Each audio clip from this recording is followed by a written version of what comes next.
Muita gente bacana, muita gente legal, bem-vindo ao meu canal, eu sou o Roger e este é o Intervenção Podcast, com direção de Adriano Valente e a gente está aqui juntos, unidos com vocês, olha, com cada história realmente incrível. E lógico, aqui no Estúdio Pico, no mais alto prédio da Barra Funda, um estúdio sensacional com 3 câmeras, olha... No espaço 360 você molda do jeito que você quiser, com preço acessível e bom demais. Olha, vale a pena conferir. E hoje, no Intervenção Podcast, eu tô com ele, que olha, 9 anos de SBT, uma história realmente incrível, com vários furos de reportagem. E eu vou falar uma coisa pra vocês. Muita exclusividade. Um trabalho que eu adoro, acompanho, um grande amigo, e está aqui hoje no Intervenção Podcast com exclusividade, é o Marcelo Bittencourt. Meu amigo, muito obrigado. Prazer ter você. Muito obrigado pelo carinho, pelo convite, obrigado a toda a direção. Muito obrigado você que nos acompanha aí em todas as redes, no mundo inteiro, estamos conectados ali. Mais do que nunca, cara. Nossa, eu tô acompanhando você, você não para na SBT. Ao vivo todo dia, de manhã, de tarde, de noite. Que loucura, né? Eu acho que quando a gente faz o que a gente gosta, né, o trabalho passa a ser um prazer. Né? E essa repercussão de esse contato direto com o público te dá aquela energia vital. Porque eu tenho a seguinte concepção. O meu happy hour começa segunda-feira às 4h10 da manhã. Porque quando você faz o que você gosta, né, a coisa flui com naturalidade. E graças a Deus eu tenho um bom espaço dentro do SBT. Cara, caso Eloá, né? Um caso que você chegou ali, foi o primeiro a chegar no local, acompanhar tudo sobre o seu olhar jornalístico, repercussão nacional e internacional, e agora um documentário da Netflix, Top 10 em primeiro lugar. Marcelo, esperava tudo isso? Eu acho que é um caso que está trazendo à tona, né, 17 anos depois, uma sequência de posicionamentos errôneos, né, equivocados, que coloca a discussão e em xeque não só o comportamento das forças de segurança pública, mas o nosso comportamento também enquanto mídia, né, não só televisiva, escrita, falada, e principalmente da opinião pública. Então, o caso Eloá, eu fui o primeiro repórter a chegar à véspera do meu aniversário, fazer aniversário dia 14 de outubro, e se deu no dia 13 de outubro de 2008, e era um caso, né, que não teria tanta repercussão se uma sequência de erros e equívocos eles não ocorressem, Roger. Olha, cara. E traz muita reflexão sobre tudo. Sim. Isso, né? Muita mesmo. E a gente tem que ter a seriedade de não sermos corporativistas. Porque o erro é a possibilidade do aprendizado. Verdade. Hoje, com a abertura das redes sociais, da internet, né, felizmente ou infelizmente, né, a gente coloca, às vezes, em risco a integridade e a vida da pessoa. A informação é uma coisa seríssima. Não é brincadeira. Não é vir a público e falar o que você quer. E as redes sociais hoje te possibilita isso. Então, quando você traz um caso como o ocorrido com a Eloá, uma menina de 14 anos, né, que não foi a protagonista de uma história, de um filme de terror, de uma história horrível, onde o protagonista foi o seu inquisidor, né, que foi o Lindenberg, que foi um sequestrador, um criminoso. Então, quando você tem essa inversão de valores, onde a vítima é colocada em segundo plano e o criminoso passa a ser o protagonista de uma história, isso preocupa muito e serve de reflexão exatamente para essa nova geração que chega, que fala de comunicação social, mas também as redes sociais que propaga isso em questão de segundos. E por que o crime chama tanta atenção das pessoas? É cultural isso. é cultural. Num país onde a educação é falha, onde a segurança, né, que deveria ser, pelo menos é constitucional, a segurança é um dever do Estado e o Estado e o cidadão comum não tem essa segurança, né? Por quê? Porque aí a gente vai falar de Estado, a gente vai falar de erros administrativos, enfim, a gente vai ter aqui horas e horas de discussão. E, infelizmente, quando você fala de insegurança e violência, você é uma projeção psíquica do quê? Porque nós estamos inseridos dentro desse contexto violento. E quando você vê o outro recebendo a violência, você acaba, de uma certa maneira, ufa, não foi comigo. Isso chama projeção psíquica. Então, por isso, né, esse consumo, porque não deixa de ser um produto social onde é consumido. E, infelizmente, a violência está no topo. A violência está no topo. Mas você está acostumado a ver o Marcelo Bittencourt todos os dias no Primeiro Impacto de manhã, mas aqui no Intervenção Podcast você vai conhecer em detalhes a vida e carreira desse profissional incrível. E eu soube que você nasceu em Barueri, é isso? Barueri. Olha, Barueri. foi atleta? Fui da seleção brasileira de karatê. O júri, olha só, eu era atleta, disputei campeonato mundial, fui 4º colocado no campeonato mundial. Eu vivia profissionalmente em um país onde o carro-chefe é o futebol. Você viver profissionalmente de um esporte amador, que é as artes marciais, para mim foi um marco. Mas as artes marciais, além de me projetar dentro do cenário, eu comecei fazendo esporte. Eu não comecei fazendo polícia. Quando eu comecei jornalisticamente, eu comecei fazendo esporte. Mas me deu a possibilidade de entender o que é a disciplina dentro das artes marciais e eu trazer isso para o jornalismo. E, fundamentalmente, a competição. Não a competição com o meu amigo, mas a competição de estar sempre me melhorando, sempre buscando a excelência, porque essa excelência vai fazer com que o público chegue bem mais perto da verdade dentro da informação. É engraçada essa história, porque lá de Barueri, eu soube de algo, de um jornal que você largou no trem e aí outra pessoa achou e era da Folha de São Paulo. Deixa eu entender essa história, porque é uma história muito inusitada, né? Não é. Eu costumo dizer que a minha história daria um livro de coincidências. Eu não acredito muito em coincidências, eu acredito numa força maior, que aí você denomina do jeito que você quiser, força vital, Deus, Buda, Maomé, você define do jeito que você quiser.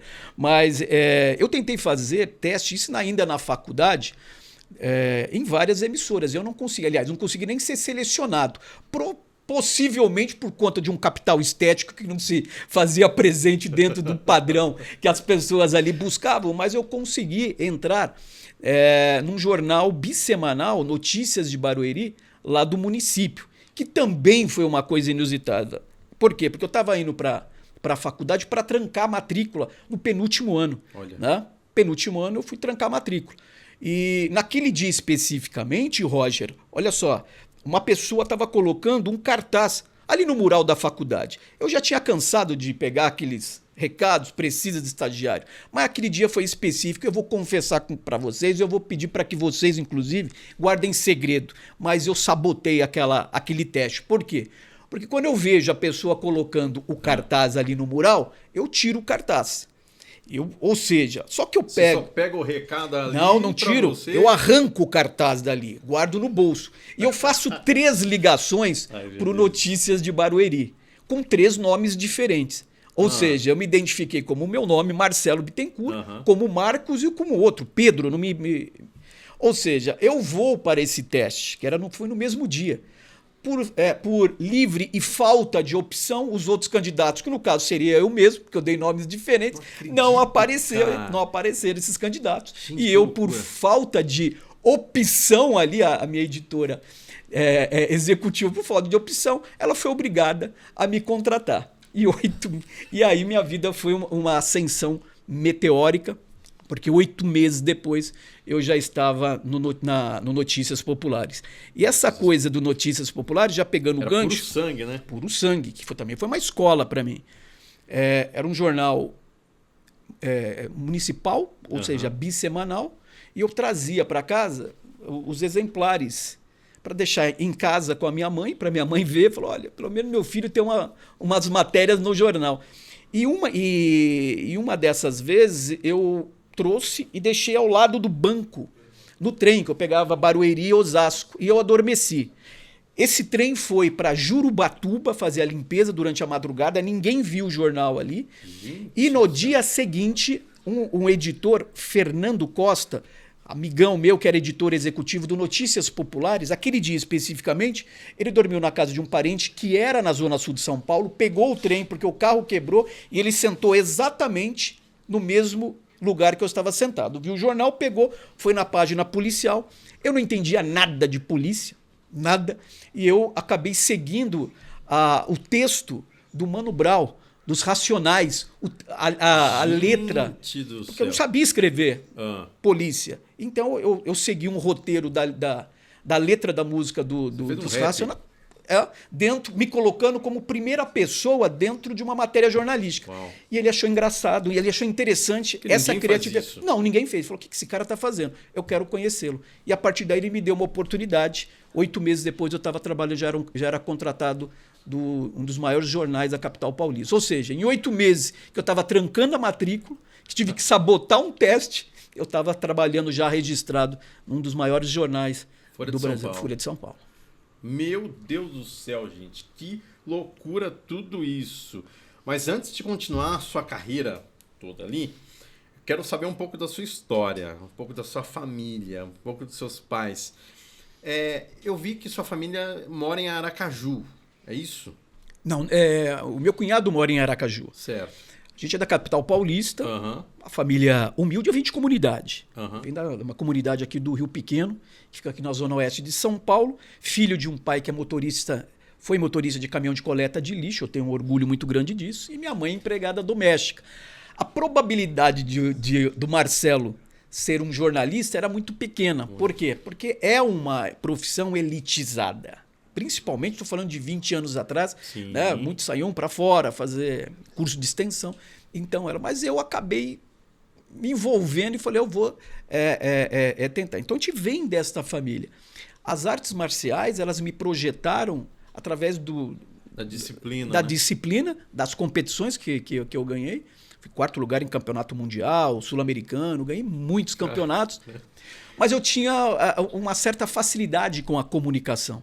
Então eu usava, sem querer, dentro da programação neurolinguística, chama espelhamento.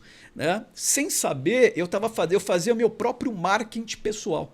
Olha. Então, e eu era o meu próprio assessor sem saber. Eu ligava, olha, o Marcelo Bittencourt, o Roger, ele participou do Campeonato Mundial esse final de semana. Ele tem uma vaga, uma abertura dentro da agenda dele. Você quer fazer uma entrevista com ele? Não, não é necessário. Olha, está sendo disputado pelo seu concorrente aí, então é com você.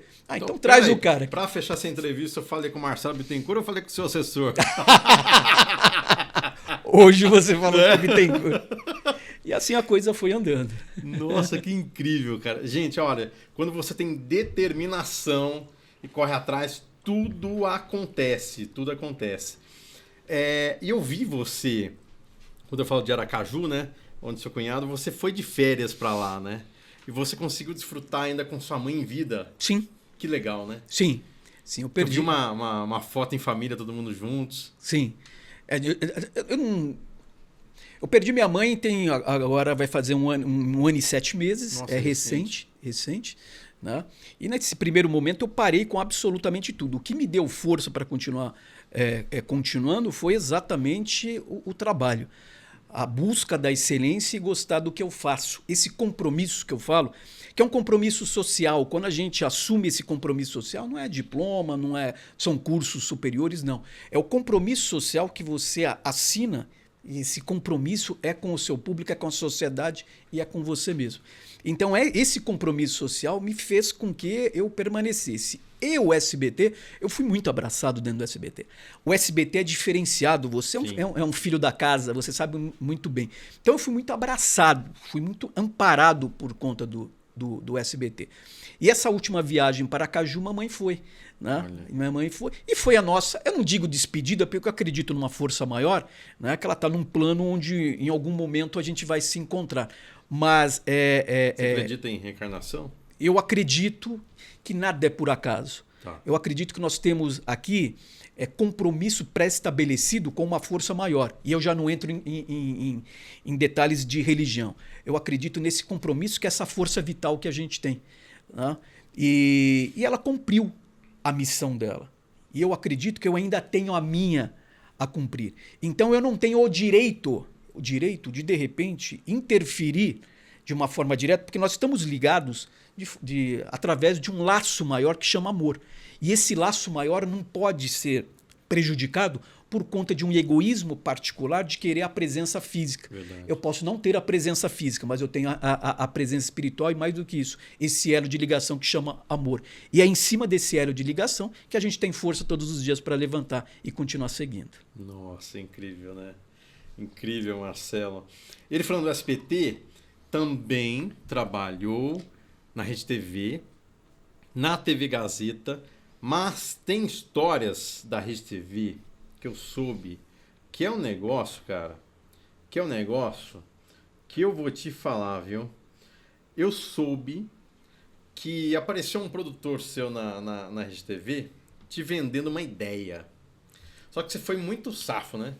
Falou, essa ideia aí tá estranha. Não vou fazer. Anos depois, acontece aquele caso que todo mundo acompanhou, vivenciou junto, que foi o caso do PCC lá no programa do Gugu. Exatamente. Né? No Gugu no SBT, no Domingo Legal. Que quase acabou com a carreira do Gugu. E você quase passou por isso, verdade? Sim, quando eu fui contratado por um dos gênios da televisão brasileira que chama Vanderlei Villanova, que é meu padrinho, que criou essa figura aqui, esse monstrinho. É culpa sua, viu, Vanderlei, que te amo muito. Ele me deu essa oportunidade, também num caso extremamente inusitado. Quando eu chego na Rede TV para fazer o Super Pop, Luciana Gimenez chegando da Inglaterra para assumir o Super Pop no lugar da Galisteu, aquele fervor. Havia um produtor na época. E eu fui contratado, eu estava na TV Gazeta no Mulheres. E aí o Vanderlei... Com a Kátia? Não era com o Leão Lobo. Nossa. Era com o Leão Lobo e me fugiu, me perdoe, mas já busco aqui. Márcia Goldsmith. Márcia Goldsmith. Poxa. E aí o Vanderlei me leva e aí tinha um produtor. E ele me sugeriu, esse produtor falou, olha, vamos fazer uma matéria produzida de um caso, de um crime organizado. Eu falei, matéria produzida? Jornalisticamente, a gente que tem a veia jornalística, a gente não produz nada, a gente relata o factual. Essa coisa. Produzir, só para você que está me acompanhando, é você montar, criar, forjar. Né? E automaticamente eu chego no Vanderlei Villanova, tinha crédito com ele, e falo, olha, eu não faço matéria produzida, eu faço matéria que são reais. É a minha linha jornalística, eu não quero fugir disso. E o Vanderlei sempre me deu todas as possibilidades. Ele falou, ok, essa pessoa ela ficou um tempo lá na Rede TV. Na Rede TV e acabou saindo.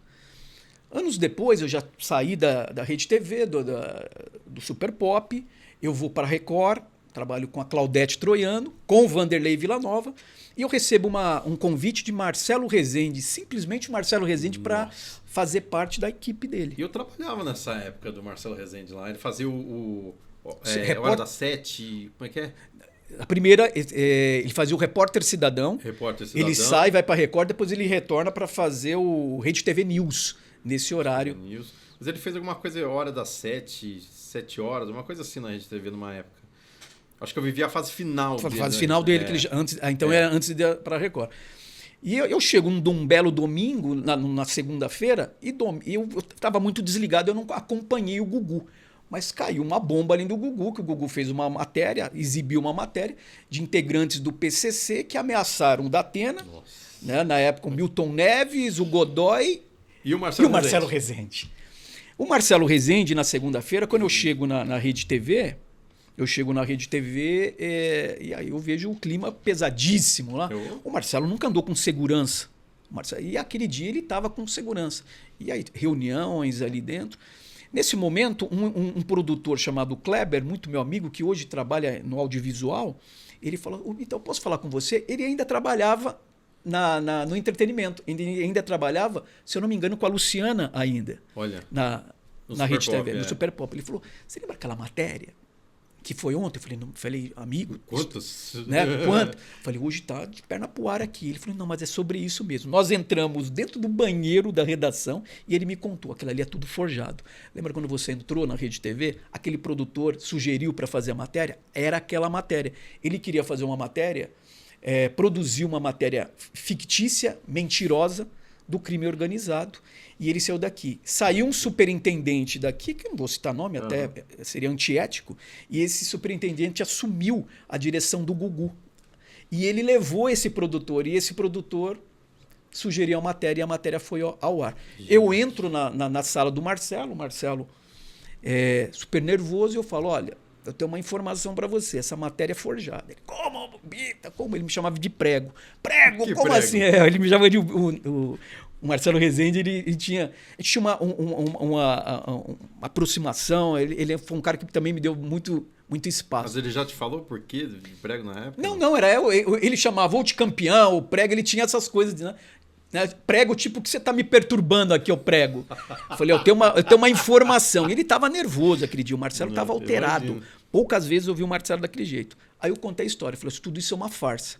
Aí a história passa a ter uma outra conotação, porque o Marcelo já assume as investigações, ele vai atrás do Molina, que era um especialista em detalhes, ele era perito, e aí começa a desmoronar ali o mundo que foi criado, essa matéria fictícia. Meu Deus do céu. Mas não dá para pensar qual que era desse produtor, né? Porque, gente, se você parar para pensar no nosso meio, principalmente jornalístico, produzir uma matéria dessa, é claro que alguém vai suspeitar e vai acontecer o que aconteceu com o Gugu. E terem comprado essa ideia, né, cara? Não dá para entender.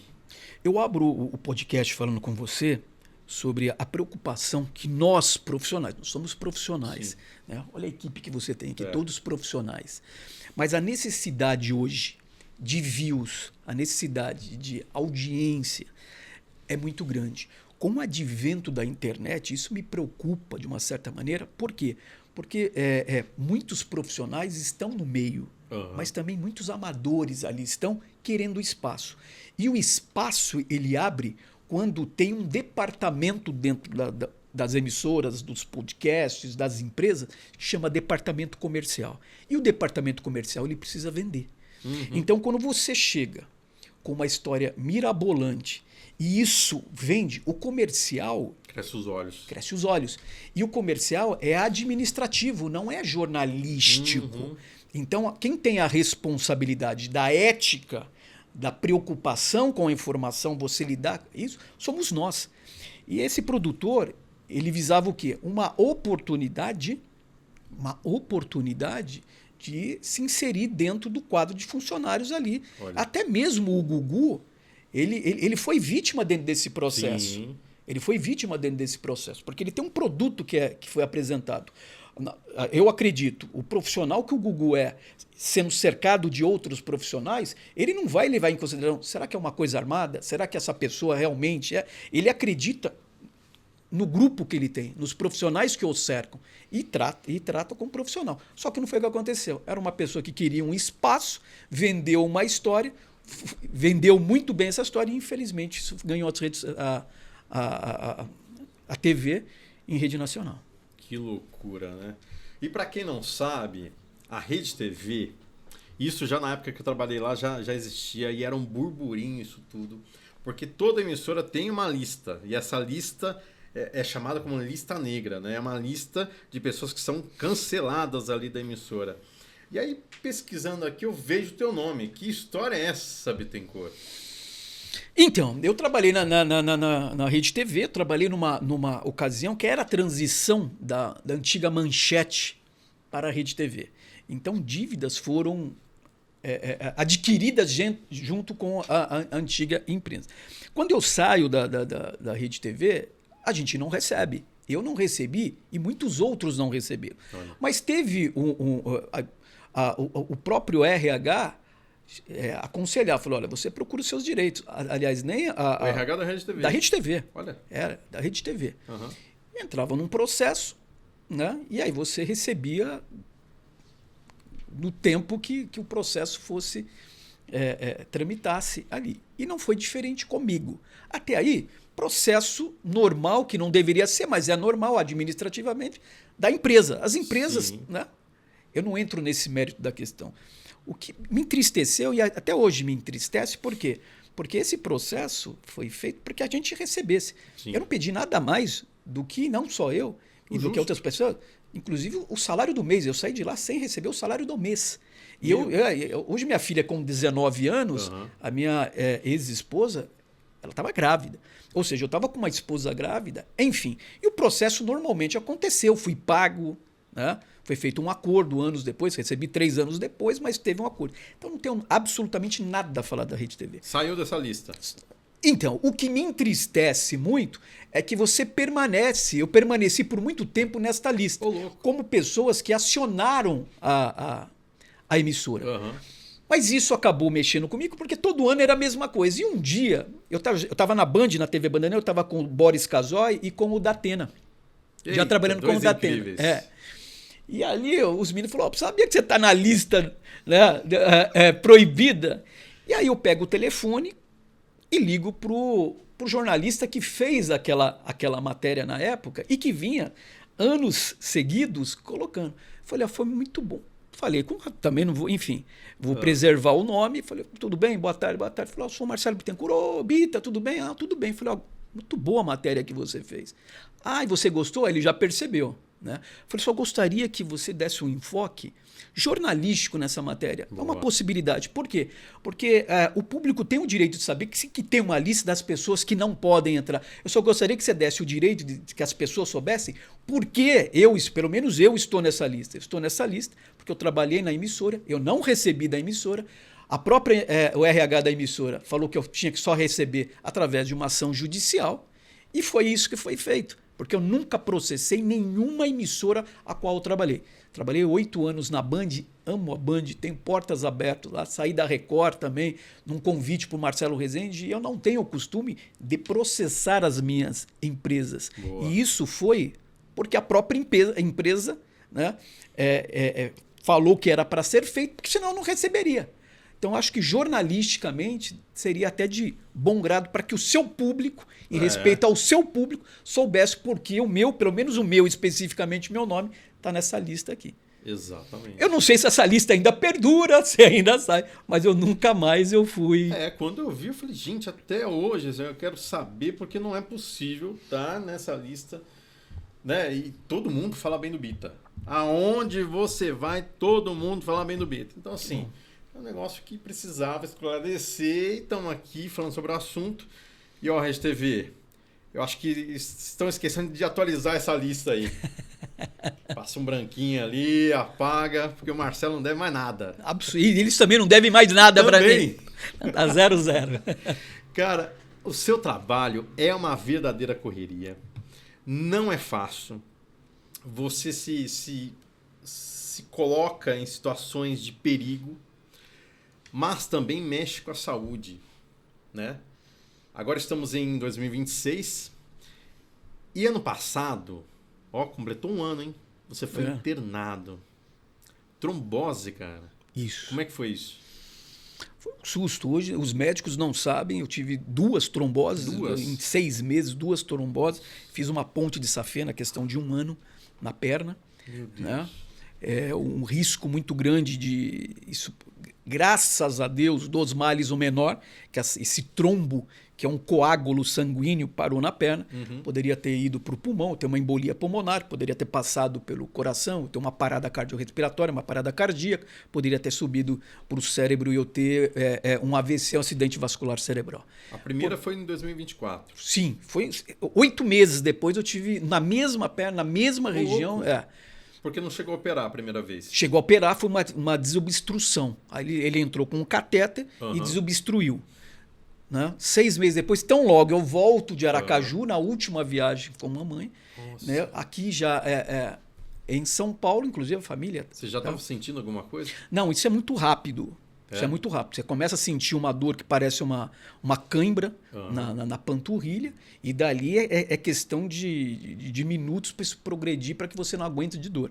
Então eu dei entrada no Hospital São Luís, já na emergência lá, fui muito bem assistido pelos médicos que ali estavam, até porque o meu cardiologista é diretor do hospital. Olha. Então a sorte foi esse tratamento muito rápido. E não tem uma explicação, cientificamente. Falo muito da Covid, das vacinas, mas cientificamente... Você pegou Covid? Não peguei. E olha que fiquei... Ué? Não Isso peguei. eu não entendo. Não pegou e ainda... Mas eles atribuem as vacinas, que cientificamente não é nada comprovado dos efeitos colaterais. Mas os históricos, segundo os médicos, principalmente de trombose, vem aumentando muito. AVC, trombose, coração, embolia pulmonar. Isso vem subindo muito nos últimos anos. Verdade. E aí você acaba indo de encontro ao advento da Covid e, consequentemente, por conta das vacinações. Mas, cientificamente, eles não têm como comprovar. Eu não tenho absolutamente nada, eu não tenho colesterol alto. Então, não tem... Marcelo, o que é isso? Sabe? Ninguém sabe. Meu médico, uma bateria de exame, e hoje eu vivo controlando pressão, tomo anticoagulante, para que isso não volte. Cara, que loucura isso. Porque, querendo ou não, é um estresse muito grande. Sim. Né? Você tem três filhos? Tenho 3 filhos. 3 filhos. Mas agora tudo maior de idade. Sim. Minha caçula está com 19 anos. Olha, rapaz. Um de 27, que é casado, é publicitário. Tem um de 22, que está fazendo... Está na USP, em Pirassununga. Mora lá. E tem a minha filha, professora de inglês, que está indo... Provavelmente, pelo menos, é o objetivo dela, a Unicamp, para fazer artes cênicas. E sua esposa, como é que ela vê esse seu trabalho, esse momento que você viveu? É complicado, é muito complicado, porque as pessoas que cercam a gente, Roger, elas sofrem muito mais do que a gente. Eu faço... você acabou de falar, Marcelo, o que você faz é perigoso, é colete. Para a gente, quando a gente faz o que a gente gosta, é gratificante. Mas o efeito colateral disso é muito grande. A família sofre muito, filhos sofrem muito, esposa sofre muito, os pais sofrem muito, né? Porque nós somos produtos desse meio. Você é um produto, você é uma marca e você tem os seus subprodutos. Sim. Nós somos vendáveis. Verdade. Né? Para a nossa família, você é o Roger e eu sou o Marcelo. Para minha mãe, para as pessoas que me cercam, eu sou simplesmente o Marcelo Bittencourt. O jornalismo é uma função que eu exerço. Entendeu? Então é muito mais, eu acho que difícil para eles, não só a coisa da doença, mas ameaças que a gente recebe, o estresse do dia a dia. Já teve uma ameaça que... Já, mesmo no SBT. Hoje eu tive que alugar a minha casa e comprar uma outra casa no centro de um município próximo aqui, porque tem a ameaça de morte. 28 anos, graças a Deus, nunca me aconteceu nada, mas eu não sou o cara sou aquele cara que vai pagar para saber. Que nem um dia desses eu vi um rapaz que teve uma briga lá, e aí ele quis enfrentar um cara, falou, se for para tirar, tira. O cara atirou. Você não enfrenta alguém que vai falar que vai atirar em você. Não enfrenta, porque... Não. Hoje em dia, as pessoas têm sangue frio, as pessoas não têm mais paciência, as pessoas... É complicado. E a gente colabora com isso, Roger. Sabe por quê? Quando o jornalista, o repórter, ele passa a ser notícia, isso é muito perigoso. Por quê? Vamos dizer que hoje, especificamente, um repórter lá do SBT foi agredido. Quando isso se torna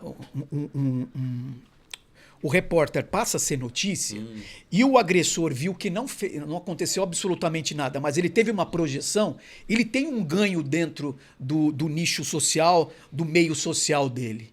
Você entendeu? Olha, eu bati no repórter e nada aconteceu. E olha a exposição que eu tive. Ou seja... Você já foi agredido? Eu já fui ameaçado. No né? ar? No ar, isso várias vezes. Ô, louco. Já fui baleado. Eu tomei um tiro na orelha que eu tomei 4 pontos na orelha. Né? Isso dentro de uma operação policial? Dentro de uma operação policial. Estava na Band, fazendo uma cobertura de uma ação policial e eu fui ferido. Eu não digo por um policial militar, eu digo por um criminoso travestido com a roupa da polícia militar. Porque aquela atitude daquele homem não foi atitude de um policial militar, de uma instituição séria da polícia militar. Aquilo ali é um criminoso. Quando você diz isso, ele atirou porque ele queria atirar em você. Não, eu estava no meio de um confronto entre a camelôs ali no centro e a tropa de choque, né? A polícia militar. Foi muito claro quando aquele policial militar, que não deu para identificar, é lógico, por conta do fardamento, tudo, ele aponta a arma, e eu estava numa área neutra, e ele dispara. O deslocamento de ar, para você ter uma ideia, porque aquela explosão ali, aquele tiro de efeito moral. Aquele tiro, ele é extremamente letal. O deslocamento de ar, os nossos colegas aqui que trabalham com câmera, tirou o backfoco da câmera. Pra você ter uma ideia, o tamanho do deslocamento de ar, da explosão, da movimentação de energia com aquela explosão. Eu fiquei sem ouvir por algumas horas, tive um corte, tomei 4 pontos na orelha, ainda bem, porque eu ainda vi que ele apontou a arma na minha direção, não foi para a direção aleatória, não, ele apontou especificamente para a minha direção e apontou. E disparou. Na cabeça. Não, literalmente. Então a explosão, né, eu tive tempo só de virar o rosto, e a explosão, deslocamento de ar, acabou que eu fiquei sem... Eu perdi 30% da audição de um dos ouvidos. Loucura, né? E 4 pontos do Trump. Sim. O próprio estilhaço, aquele pegasse no olho, podia cegar. Meu Deus, cara. Então, são riscos que a gente... Aí você fala, Marcelo, foi a Polícia Militar? Não foi a Polícia Militar. Foi um criminoso travestido de policial militar que não usa da farda, ou não usou da farda, nem sei, não acredito que não deve estar mais lá, mas não por aptidão, né? Mas sim por opção. Você estava na Band na época? Estava na Band, estava com o Datena na época. E aí, eles? Aquela coisa, né? Datena, mas não teve como você identificar quem foi à noite, né? Capacete, tudo você não tem ali no meio daquela confusão enorme, né? Meu Deus, cara. Eu já reparei que a polícia, uma certa parte da polícia não gosta de jornalista. Isso eu já reparei. Eu já fui confundido com um jornalista factual, do Hard News. E sempre deixei claro que eu não sou do Hard News, porque eu vejo a raiva que alguns policiais têm da nossa profissão. Então, por isso que eu não duvido muito, não, de que seja de raiva ou fazer alguma coisa mesmo contra. E isso é muito triste, né, cara? Sim. Muito triste, porque a nossa profissão tem uma importância muito grande, jornalisticamente falando, na cobertura de um fato, e ajuda muito a polícia. É lógico que assim, há mídias e mídias, né? Sim. Há mídias que dificultam, atrapalham todo o trabalho da polícia, principalmente na questão de sequestro, essa coisa toda. Mas a imprensa tem um papel muito importante que precisa ser visto, e não dá para generalizar também, né? Não. Temos culpa sobre isso, bastante. A mídia, a imprensa, ela precisa voltar a ocupar o local de onde ela nunca deveria ter saído, que é o quarto poder. Verdade. Né? Isso acaba perdendo força quando o jornalismo se deixa anexar a subprofissionais ou pessoas que prestam serviços, os chamados amadores. Sim. Muitos bons, Sim. Outros nem tanto. Hoje você compra um celular numa loja específica, paga ele em 36 vezes sem juros, e você tiver o telefone do Bittencourt, ou do Roger, ou do SBT, você começa a ser um prestador de serviço. Então, a culpa também não é dessas pessoas. E aí o que acontece? Essas pessoas, atrás de um valor específico, elas não têm a ética, elas não têm o comportamento de um jornalista. Isso acaba batendo de frente com quem? Com a polícia, com o entrevistado, né? Com o nosso público específico. Porque essas imagens, elas são vendidas simplesmente de forma comercial. Mas todo o trabalho de produção, que deveria ser ético, deveria ser sério, uma notícia mal dada, a gente acaba com a vida de uma pessoa. Para mim, pode ser mais um trabalho. Para uma família, é uma história. Então, a gente tem que ter essa preocupação. Então, até aproveitando a sua audiência, eu chamo a atenção dos sindicatos,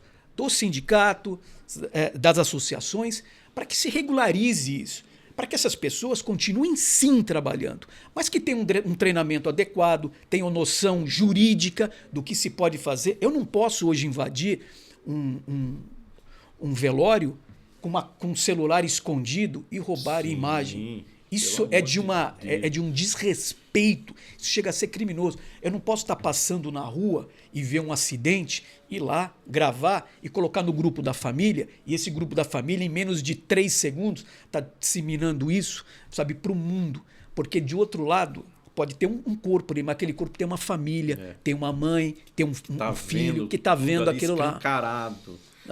Então, é essa preocupação que a gente precisa ter.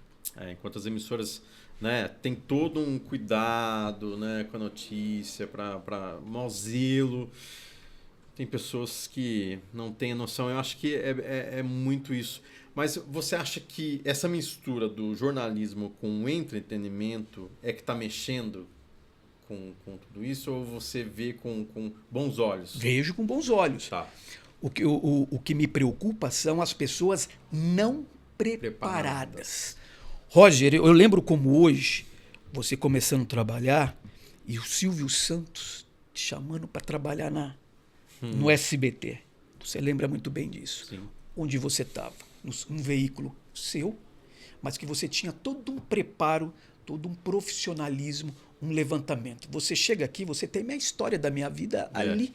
Né? Você tem essa preocupação de você preparar uma pauta, você tem a ética de você levantar, porque a ética também não é só comigo, mas também com o seu público que está te acompanhando, seja o televisivo, seja nas redes sociais, você tem no podcast, você tem essa preocupação. Isso se chama excelência, isso se chama profissionalismo. A minha preocupação é quando um amador ele entra. Uma pessoa, volta a falar, que compra um celular e sai fazendo, tentando fazer o que você faz. O que eu faço, ou o que todos os profissionais eles fazem. Quantos passaram por treinamento aqui?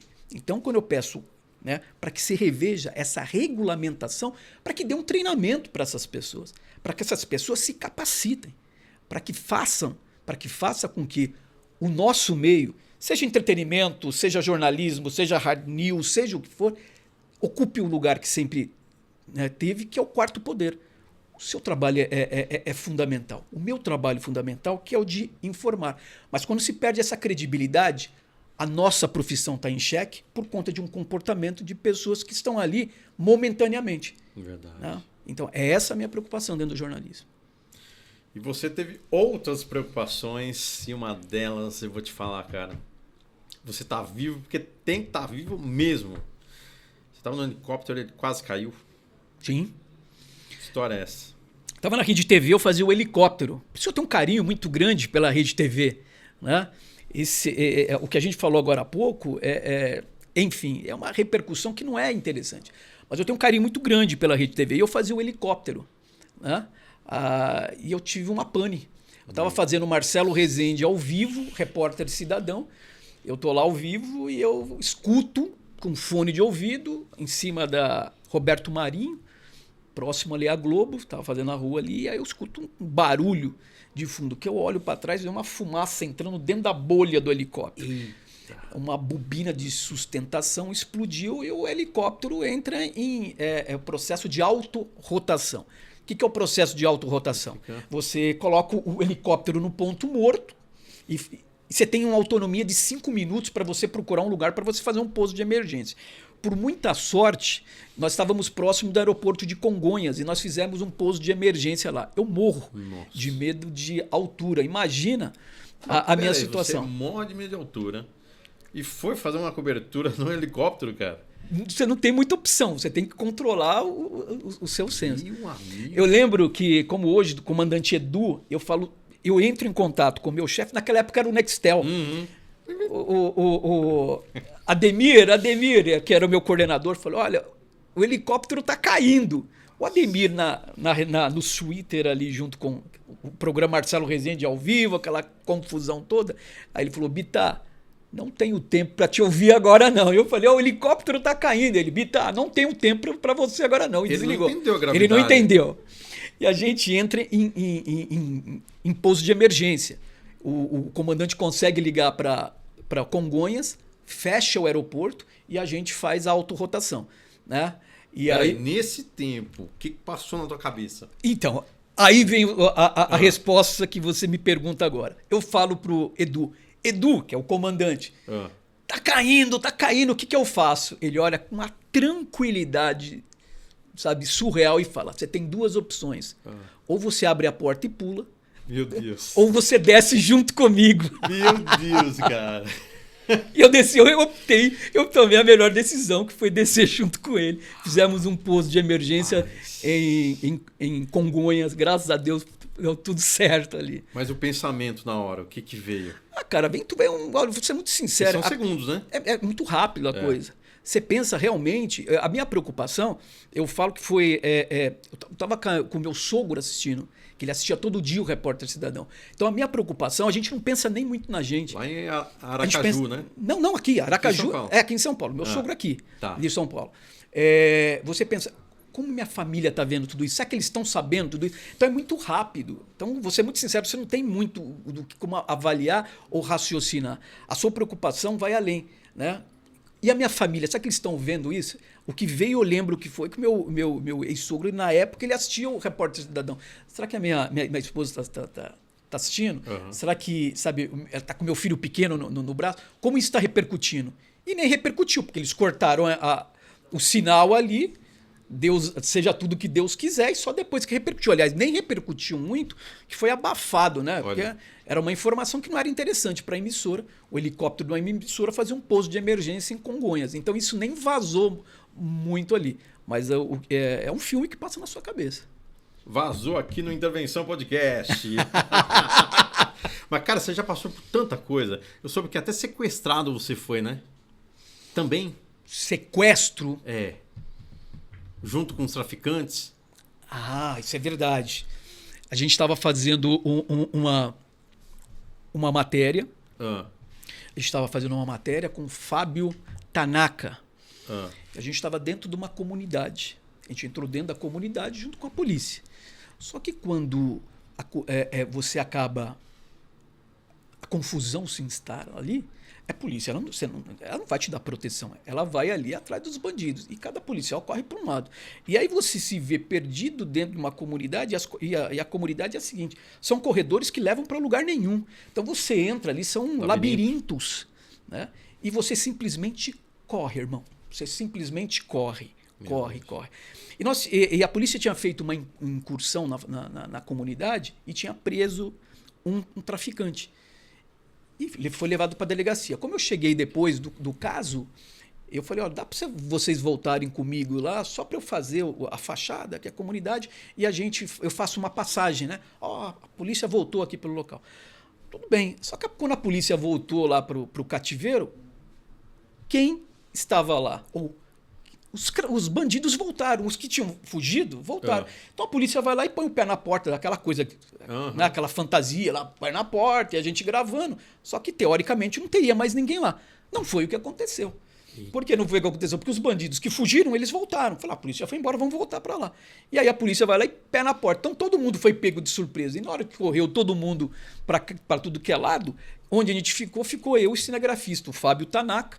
E a gente ficou ali dentro da comunidade, ali, com esses criminosos ali, literalmente dentro de um chiqueirinho que tinha ali. Foi uma coisa assim, surreal também.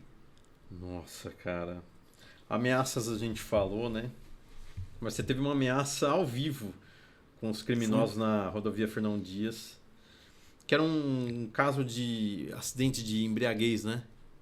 Nós estávamos voltando de uma matéria, era madrugada, e um carro passou entre a gente ali na Fernão Dias e fez uma ultrapassagem perigosa entre o carro da gente e um caminhão, e aí ele perdeu o controle e capotou o carro. Eu lembro disso. Várias vezes. Como a gente estava ao vivo, estava voltando, eu falei pro câmera, vamos entrar ao vivo por conta do acidente.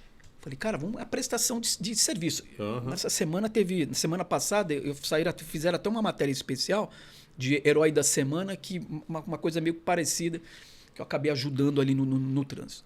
Nesse caso específico, eu paro, vamos abrir ao vivo, para o quê? Vamos chamar resgate, polícia, porque a gente está ali. E era numa curva perigosíssima. Então as pessoas saíam da curva e dava de cara com carro capotado. Quando eu abro ao vivo, né, se eu não me engano, acho que era o Marcão do Povo, se eu não me engano. Falei, Marcão, acidente grave aqui. Né? Ou era o Dudu Camargo, eu não lembro qual dos dois era. E aí eu entro ao vivo e os caras começam a sair de dentro do carro. Para mim, vítimas, olha. Aquela preocupação de machucou, não machucou. Só que o cara sai armado de dentro do carro. Ali era um carro de bandidos que estavam os criminosos estavam em fuga, eles capotam o carro. Uhum. E aí, quando eles saem do carro, dão de cara com uma câmera de TV, o cara vem ao meu lado e ele me ameaça em rede nacional. E aí você não tem muito o que fazer, né? Eu falei, não estou gravando, não sei, mas você tem que ter jogo de cintura. É complicado. Não, é um jogo de cintura. Cortou, não aparecia você ali, mas dava para ouvir um pouco você falando e tal. Uma situação complicada. É realmente impressionante. E acontece várias e várias situações. Já aconteceu também, eu acho que foi com o Darlison, dele passar mal e você apresentar o primeiro impacto no lugar dele. Eu acho que foi isso que aconteceu. Dudu Camargo. Dudu Camargo. Muito obrigado por você dar essa oportunidade para mim. No SBT, eu não tive oportunidade de apresentar. Por conta do perfil que eu falo, desse perfil de rua que eu tenho. É a justificativa que me deram até então. Não, Daniela, pelo amor de Deus, hein? Vamos repensar isso aí. O Dudu, por 2 ou 3 oportunidades, ele perdeu a hora. E em uma delas, eu lembro que o diretor era o Barolo, e eu fazia ao vivo. Eu chegava na emissora, ficava no estacionamento e fazia a minha última entrada ao vivo com o Dudu Camargo. Né? E o Dudu, naquele belo dia, o Dudu simplesmente não apareceu. Não se sabe por que ele não foi. E aí o Barolo fala, ô Bita, você tá onde? Eu falei, eu tô chegando aqui. Ele falou, o menino não apareceu. Eu falei, tá, qual o plano? Ele falou, o plano é você correr para cá e você apresentar o programa. Olha. E aí eu falei, mas eu tô... Você conhece o SBT? Uhum. Eu tava no estacionamento e ali é muito grande. De baixo? Tava lá em cima, mas de frente para o pico. Ou seja, eu tinha que dar a volta todinha. Eu tava nos fundos do SBT. E eu corri. E eu saí correndo. Ele falou, Bita, você tem 10 minutos para você entrar no ar. Eu falei, não vai dar tempo. Ele corre. Eu chamo um break, eu pago um break. E eu pulo, inclusive, a catraca. Eu pulo a catraca e eu entro esbaforido. Não deu tempo de colocar a gravata. E eu apresento o programa sem marcação. A única coisa que deu para falar foi o seguinte. Eu falei para o câmera, qual que é a marcação que eu tenho aqui e com qual câmera que eu converso? Que eu falo. Ele falou, Marcelo, você tem câmera 1, câmera 2. Eu falei, eu abro em qual e qual é a minha marcação? Então até que ele pegou um papel de bala e falou assim, olha, sua marcação é essa. Isso em 2 ou 3 minutos. E eu entro ao vivo e 40 minutos de programa, o Dudu chega. O Dudu, naquele dia, ele foi indelicado, que nem muito obrigado ele falou. Ele poderia ter dado uma explicação, não falou nada. Mas o que me entristeceu muito na época foi o seguinte, o comentário que foi feito pelo Léo Dias. Porque o Léo falou, olha, um desconhecido entrou, né, e entrou completamente nervoso, despreparado. Então eles não sabem o bastidor. Tanto é que depois a produção do TV Fama me ligou, eu falei, não vou dar entrevista. Eu falei, o que tinha para falar, vocês já falaram. Então tá tudo certo. Né? Só que eles não souberam o que aconteceu ali nos bastidores. Pô, eu tive que pular a catraca, correr quase ali uns 800, uns 500 metros ali, correndo, e você entra. Olha, eu lembro que o karatê me ajudou, porque eu entrei tão esbaforido que eu tive que fazer controle de respiração, de você puxar o ar e ficar 30 segundos segurando para o batimento cardíaco voltar ao normal e você entrar sem TP, você entrar sem marcação de estúdio, sem saber para qual câmera vai... Né? Quem dirigiu o programa foi eu mesmo. O Barolo falou, Bita, você foi fantástico. Ali a minha profissão estava em risco. Ali a minha carreira estava em risco. Né? E eu segurei por 40 minutos. E se você acompanhar o Ibope, né, não caiu 1/10. Pelo contrário. Foi manchete. Falou, olha, Bittencourt assume o jornal. Mas esse comentário especificamente não foi legal. Porque o foco não era o Bittencourt. O foco era o atraso do Dudu. Para chegar no Dudu e atingir o Dudu, eles tinham que passar por mim. Então isso que na época me deixou um pouco chateado. Mas isso aconteceu depois 3 outras vezes e aí virou corriqueiro ali. Mas eu nunca fiz um piloto dentro do SBT para, de repente, num caso inusitado desse, né, a gente está ali. Mas aí é o que quando você faz o que você gosta, você assume, inclusive, os riscos. Mas você já chegou a falar com a chefia da sua vontade de apresentar um telejornal na casa? Eu falo isso porque o Darlison ele tinha muita vontade. E ele veio conversar comigo um dia. Eu falei para ele, Darlison, fala pro seu chefe que você quer apresentar o jornal. Mas ele falou para mim, mas Roger, é muita loucura. Eu falei, mas a nossa vida tem que ser essa. Se você não fala o que você quer, não é adivinho. E ele foi lá.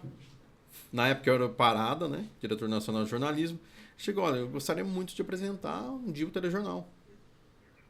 A primeira folga, ele foi colocado. Olha aqui. E aí, ó, tá até hoje. De repente, é uma dica aí que... Boa dica. Vale ouro. Não é? Né? Eu sou da seguinte opinião. Vou ser muito sincero comigo e pode ser um erro. Eu acredito muito no gestor. O gestor, ele tem que entender e tem que conhecer todas as peças que ele tem no tabuleiro. Verdade. Isso é gestão. É. Né? Todos sabem a característica que um Darlison Dutra tem, que o Marcão do Povo tem, um Dudu Camargo tinha, que o Marcelo Bittencourt e outros colegas ali têm. Cada um tem o seu perfil. E o bom gestor é aquele... Não estou falando que sejam maus gestores, pelo amor de Deus. Sim. Eu acredito que muito... Eu sou muito hierárquico. Eu respeito a hierarquia. Então, se não entenderam que no momento eu seja interessante para apresentar ou para, de repente, cobrir umas folgas, é porque eles entendem que naquele momento, neste momento, eu não me faço necessário dentro da emissora. Mas nós somos... atletas, né? Vou colocar atletas da emissora. No dia que der a camisa, pode ter a mais pura certeza que preparado estarei. Enquanto não tiver essa oportunidade, pode ter a mais pura certeza que eu vou continuar fazendo a minha função da melhor maneira possível, porque eu saio de casa para fazer o meu melhor. Pode ser que o meu melhor não seja o melhor que, de repente, supra a necessidade das outras pessoas. Mas você pode ter a mais pura certeza. Quando eu saio de casa, eu saio para fazer o meu melhor. Oh, muito bom, muito bom. E essa oportunidade vai acontecer. E a gente está chegando no finalzinho do nosso podcast, passa tão rápido. Bom, mas antes de fechar, eu quero saber se você também estará no SBT News. É uma incógnita. Tudo isso é uma incógnita. O SBT News é um mercado novo, é uma possibilidade nova, é um mercado que se abre, isso é fantástico. Independente de... eu quero fazer parte desse time e eu estou lá para fazer parte. Legal. Se as pessoas entenderem que o Bittencourt vai trazer o material dele como jornalista, como apresentador, do jeito que fizer, eu volto a falar. Eu vou estar lá para representar o meu papel. Eu gosto muito da rua, eu gosto muito desse contato que eu tenho com o povo. Isso é viciante. É viciante. Mas volto a falar, eu sou um profissional. E o que eles acharem que seja interessante para a emissora, eles podem contar comigo. E chegamos ao final de mais uma Intervenção Podcast. Mas antes, eu quero falar para você que está aí do outro lado e que viu aqui o Intervenção Podcast e tem vontade de também fazer um podcast. Estamos aqui no Pique Estúdio, no alto do prédio da Barra Funda. Um estúdio sensacional, 360, você molda do jeito que você quiser. Não quer fazer podcast, quer fazer uma gravação normal, um programa, um institucional, um promocional. Gente, dá para fazer tudo e a preço acessível. Então vai lá no Instagram, @pico.studio, porque com certeza você vai conseguir fazer um trabalho extraordinário. Vai ser bom demais. Quero agradecer também ao Show Canecas, que fez essa caneca linda, maravilhosa do podcast do Intervenção. E é bom demais. E quero agradecer também a você, Marcelo. Meu Deus do céu, que alegria. Estou muito feliz de ter você aqui nesse projeto novo, né? Você que é um cara sensacional, que eu torço, que eu vibro, que eu acompanho. Tenho certeza que o céu, né? Vou estar muito além, assim, dentro do seu talento, do seu trabalho. Você é sensacional, cara. Eu que agradeço. Muito obrigado pelo carinho. Sucesso para nós. Valeu! E até o próximo Intervenção Podcast.